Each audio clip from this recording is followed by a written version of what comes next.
Temos aí o paradoxo da tolerância. Agora está na moda falar do Karl Popper, estou feliz com isso, mas é exatamente porque nós estamos passando por problemas sérios, né? O paradoxo da tolerância é exatamente o limite que nós temos na democracia, em que se você tolerar o intolerante, ele vai fazer você se calar. Ele não vai permitir que você se manifeste. Ele vai te tirar do cenário político e vai dominar a democracia. Então, o que o Karl Popper fala é exatamente que o limite da nossa tolerância, dessa nossa democracia, é o intolerante, e ele não pode se manifestar. Quando você vai analisar o paradoxo da tolerância do Karl Popper, ele não está tratando necessariamente do debate no Congresso, dentro do cenário político. Então, essa não tolerância ao intolerante é mais o nosso dia a dia. É exatamente quando você está no bar e o cara fala uma asneira qualquer, racista, homofóbica, enfim, machista, misógina, você virar e falar, cara, você não vai falar isso.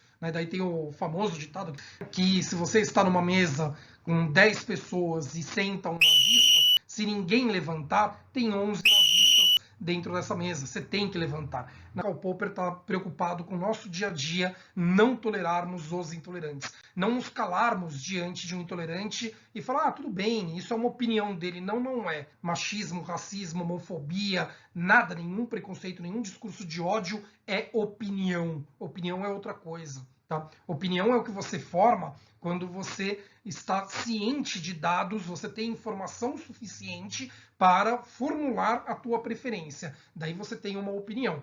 Agora, quando você não tem nada disso, você tem achismos, e quando você está apenas reproduzindo discurso de ódio, isso não é uma opinião, não é válido como uma opinião.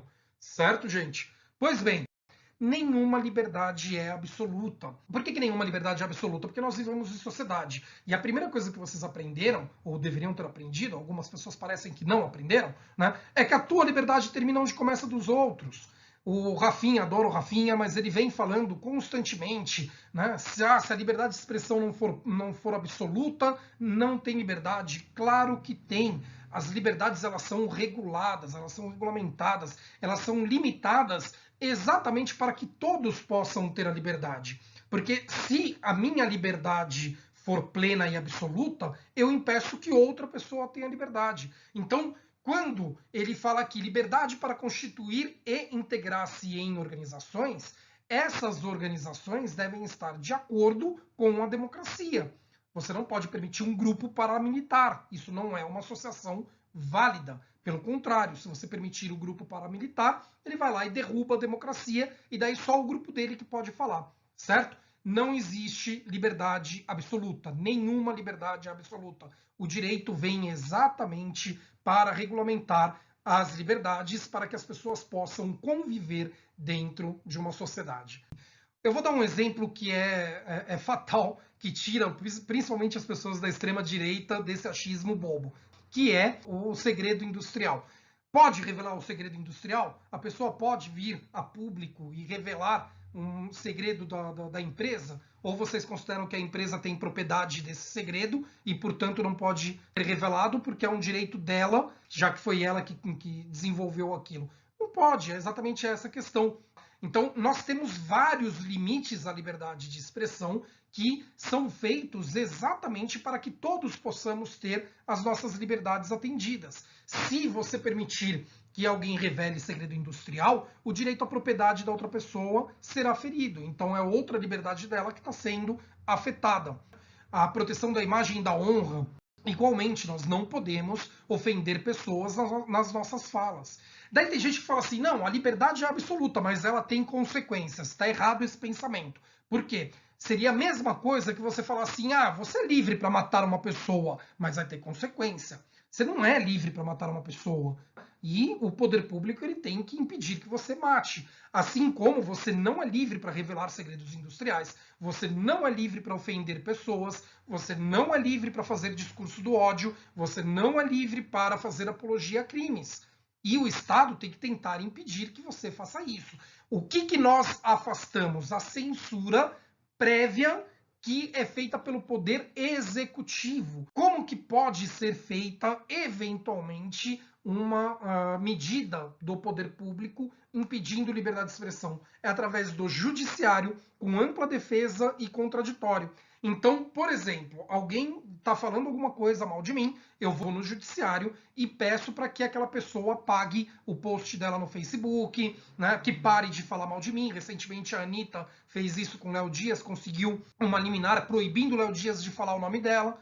É exatamente isso. Mas vejam que no processo judicial existe ampla defesa e contraditório. Léo Dias vai poder ali se defender naquele processo e se eventualmente o judiciário considerar que as falas dele não ofendem a Anitta, ele vai ser liberado para falar. Agora, se sabe que vai ofender, daí não. Daí não pode permitir.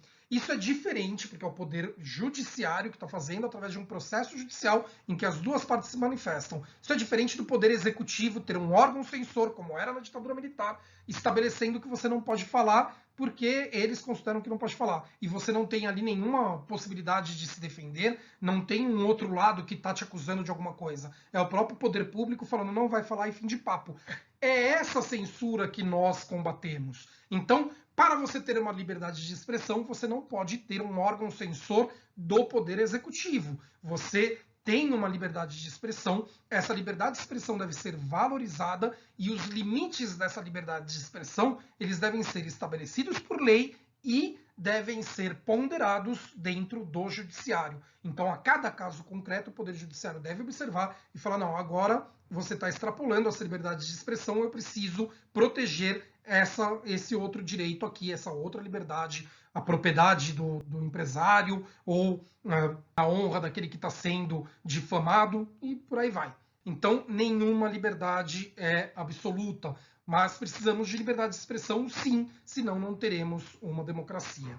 Isso significa que o peso na balança de liberdade de expressão ele é pesadíssimo. Então eu não vou, nem no processo judicial, impedir que uma pessoa fale, senão porque realmente extrapolou bastante a sua liberdade de expressão.